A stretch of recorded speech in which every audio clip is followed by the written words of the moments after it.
What's up, everybody? Andy and Nathan for the final Dana White Contender Series, Tuesday of the season.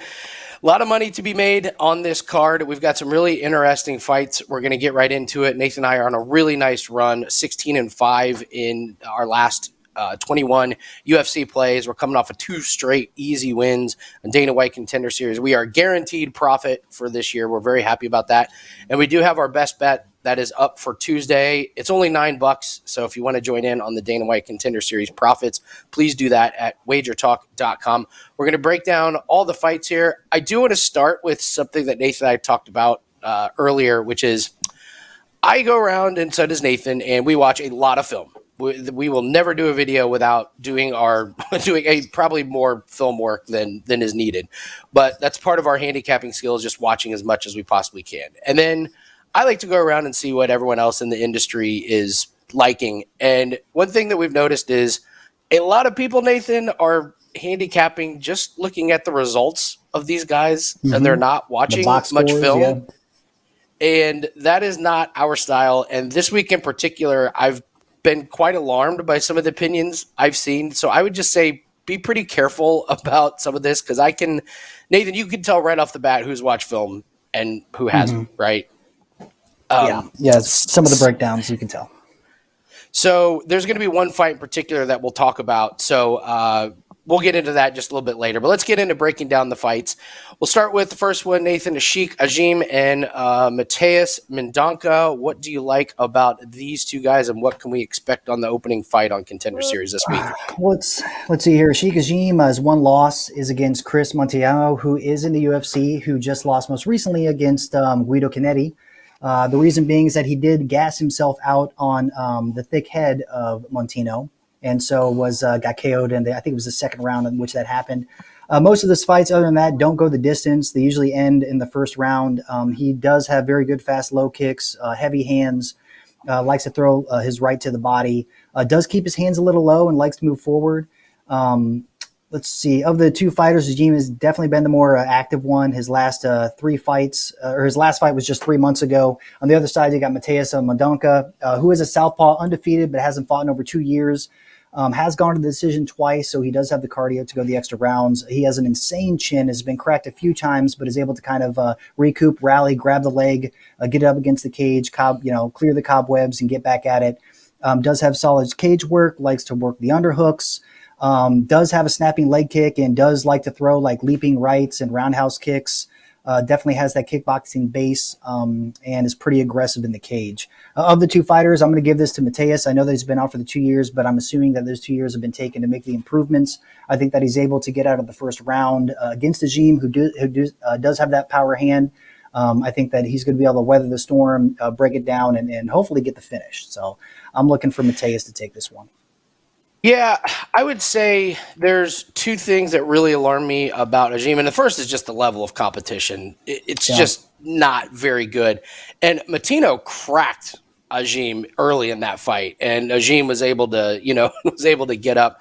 I'm with you. The Mendonça thing, I think we would have been worried about this long break from his in the past, but then we saw it with Daniel Marcos, who came back and looked fantastic after his break. So we kind of have a recent fight where we had a guy who took some time off, came back, and just looked great.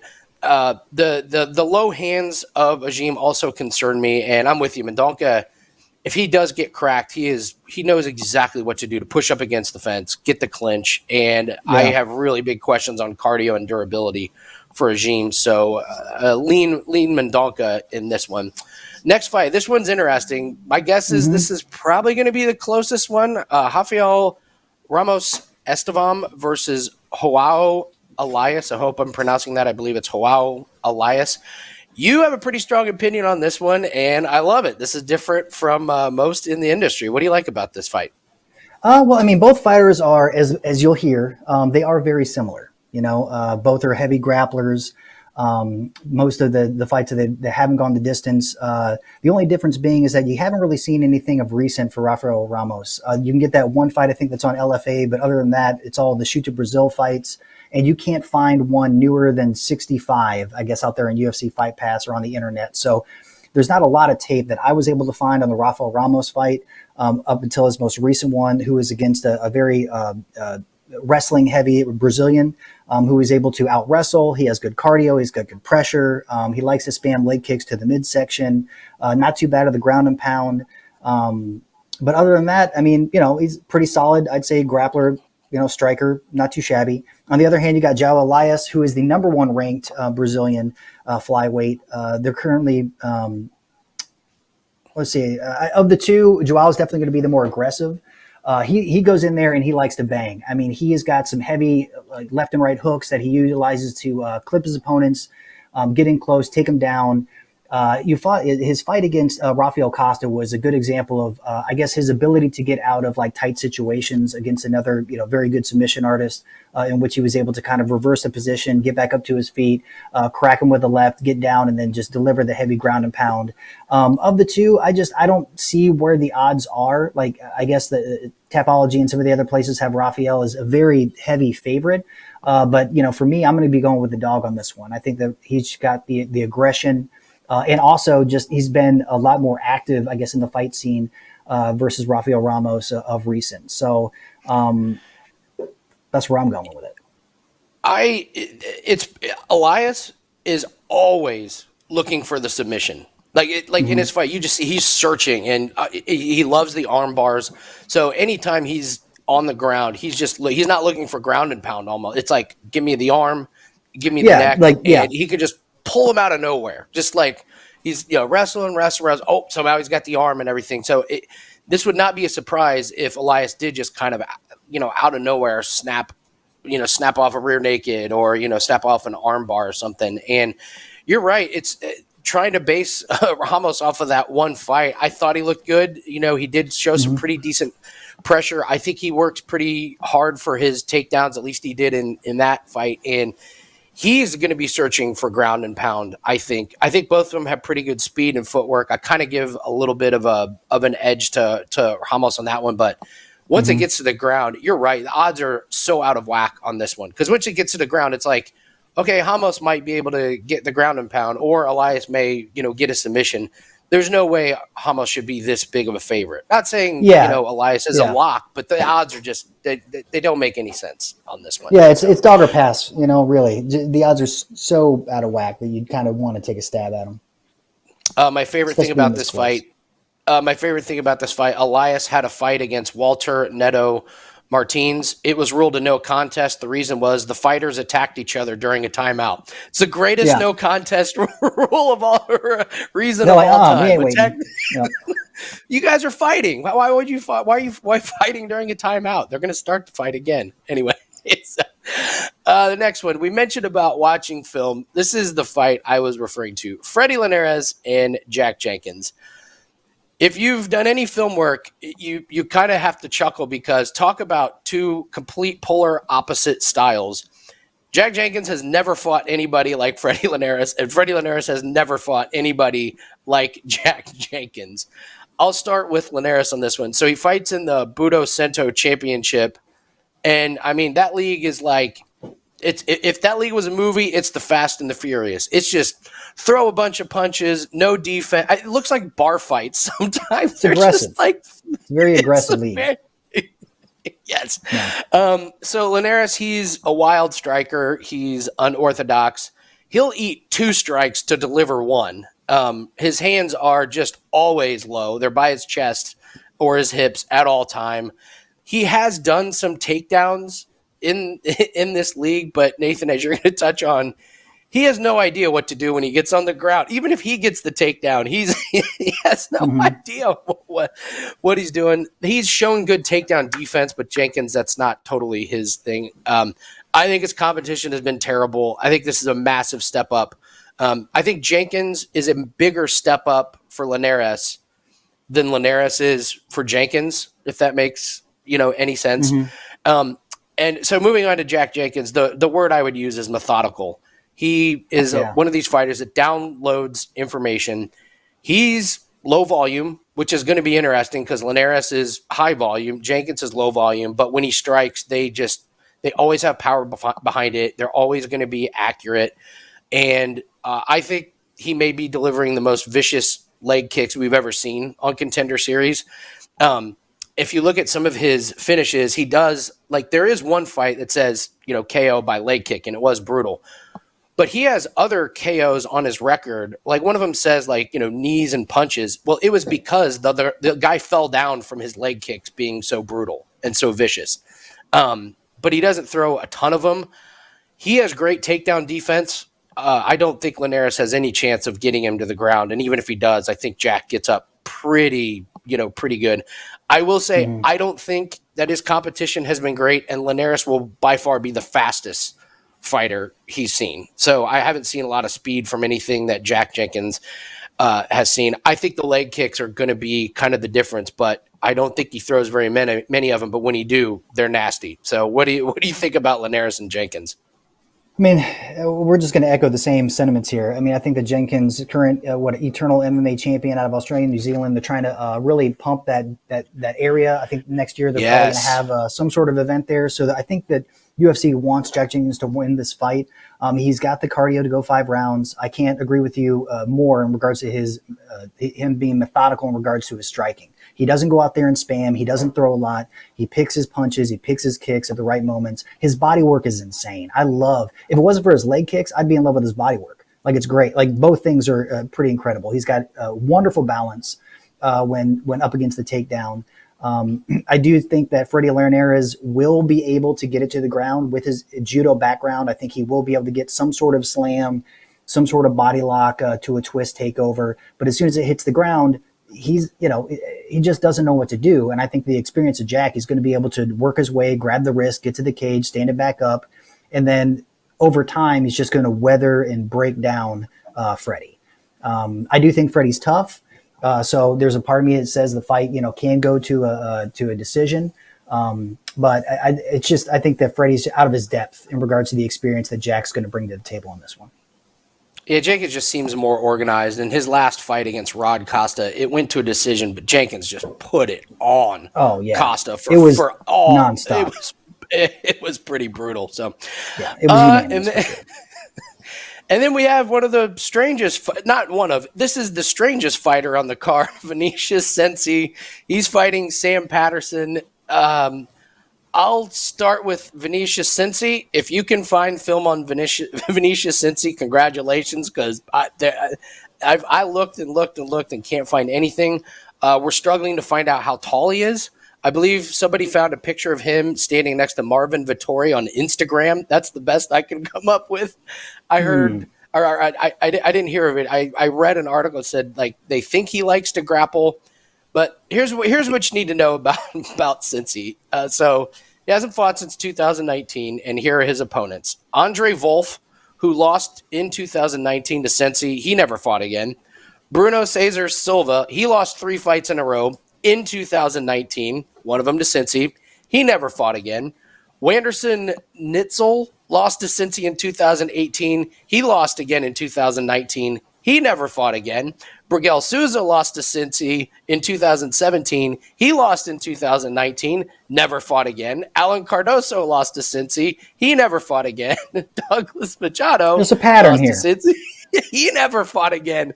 I am calling such BS on this guy. This guy doesn't even sound like a real fighter.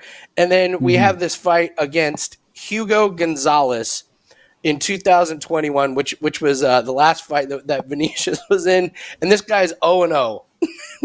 So this just seems, it almost seems like a group of guys created their own league, and then after 2019, they were like, we're all done here. So I'll let you talk about Sam Patterson, because Sam Patterson is a real fighter with real credentials and real film that we can see on him. So what do you like about Sam Patterson? I just like Sam Patterson and his evolution in the MMA game. I mean, he's been fighting out of the Brave FC promotion. He is 6'4" at 155 pounds, so he's huge for that division. Has fought against good competition since joining Brave FC. Like I said, Muay Thai background, but has been able to evolve his, instead of coming straight forward with the knees up, kind of like that traditional style, he's been able to kind of incorporate lateral movement, moving side to side, keeping his head off the center line, which is nice. Great with the plum work, knees up the middle. Has actually good trips and takedowns, unexpected from somebody with a background like his. Let's see, he can manage distance well, likes to catch his opponents coming in with powerful right cross. All of his fights have either ended by submission or by KO. With his height, he does have a sneaky guillotine that he likes to grab his opponents up while he's up against with his back up against the cage. Due to that height, he's able to just pull it in and kind of fall back and kind of get them to tap that way. So I really like Sam Patterson. He's fighting, for the UK. It's another division in which they're really trying to build up some names for.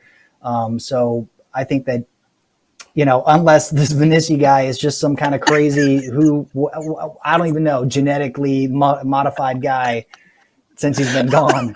I really like Sam Patterson in this fight.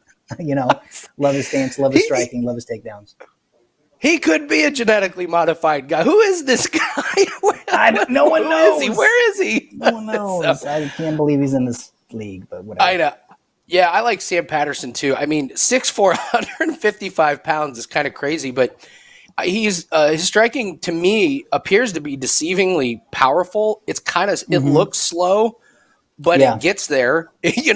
Those kicks. You could write a letter and let the guy know the kick is coming, but it still gets there. And I love those guillotines with those long arms. It feels like he can get those arms in some positions that most guys can't just because of they're so long. So, I mean, I don't know what to do betting wise, but I'll tell you, I'm not betting on Cenci. And I've seen these fights before where like Patterson is set up beautifully to get a win against a guy who we're not even sure exists.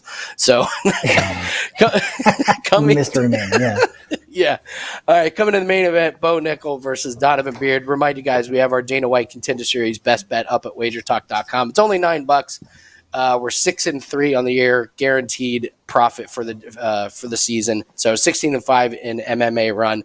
So go grab that at WagerTalk.com. All right, Nathan, happy Bo Nickal week. Listen, I will say this about Donovan Beard. He at least has a pulse, which has been different from what Bo Nickal has seen. That being said, not really sure if it makes that big of a difference. But because we're trying to prevent this fight or try to present this fight in a different way, let's try and make the case that Donovan Beard has a chance. I would say this is by far the best fighter that Bo Nickal has faced. He's actually, Beard is.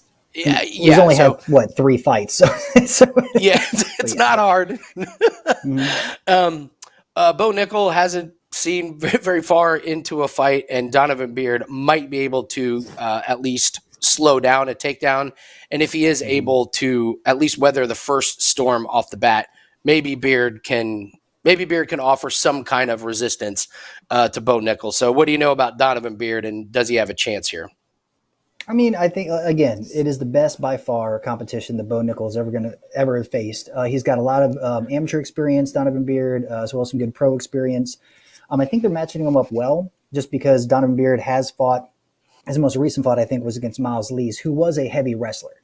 And all Miles did was literally get him on the ground and just smother him like a wet blanket. The only problem being is that he's got power. Like, he's able to withstand the top pressure. He stays patient while he's off his back. And he's surprisingly strong where he can just kind of like maneuver and push his opponents up off of him.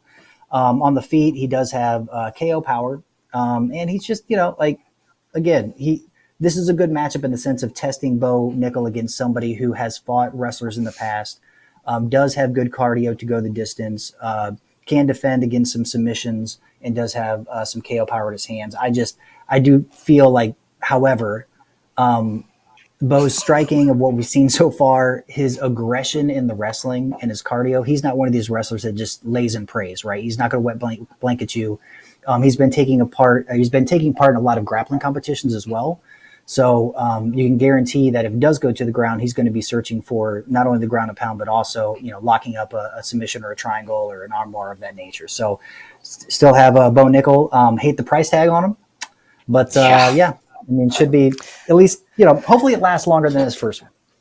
Yeah, I don't know if this is parlay worthy. I mean, it's minus 2,000. You're not getting any value putting it to anybody else. And I mean, maybe Beard catches him on the way in. I mean, we've seen stranger things happen. I would stay away from this one, a parlay piece, just because you're not you're going to add a few cents. It's Yeah. really not worth it. So there you go, guys.